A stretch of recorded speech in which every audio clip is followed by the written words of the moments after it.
In Arizona changed one simple law. Now Muslims are fleeing by the thousands. Liberals love to justify mass Muslim immigration, all on the basis that America is a nation of immigrants. However, Muslim immigrants today are nothing like the men and women who founded our country.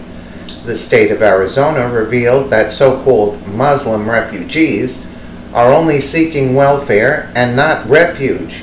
Muslim refugees are fleeing Arizona in droves after the state stopped giving benefits to migrants who are unwilling to work. Former President Barack Hussein Obama rolled out the welcome mat to Somali refugees, forcing states to accept them as new residents.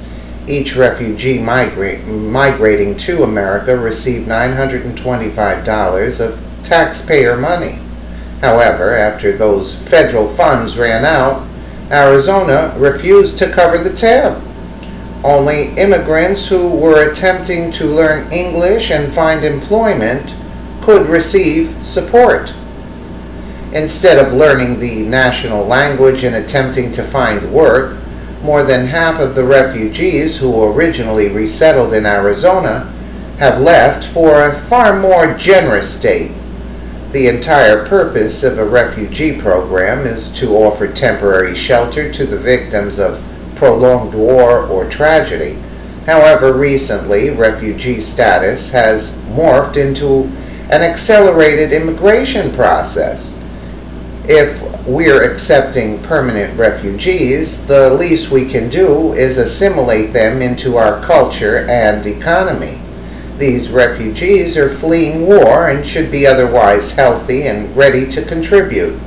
So nothing is stopping our new residents from finding work aside from laziness and ignorance.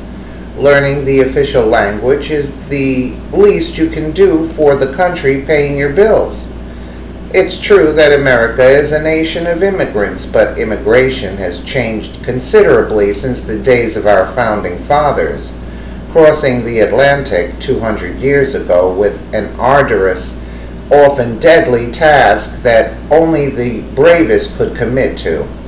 If and when you arrive in the New World, you were forced to fend for yourself. There were no welfare programs, only open land. Surviving the first winter was the first test for American citizenry. However, in the modern era, immigrants are offered chartered flights to the state of their choosing. Upon arrival, the government sets them up with housing, food stamps, and a fat welfare check. Immigrants today are not the same as the immigrants of the 18th and 19th centuries. The Muslim refugees in Arizona are not willing to work, let alone work the land. President Trump should pass similar laws across all American states. Learning English and finding a job should be the minimum requirement for being an American. Let us know what you think in the comments below. And thank you so much for watching.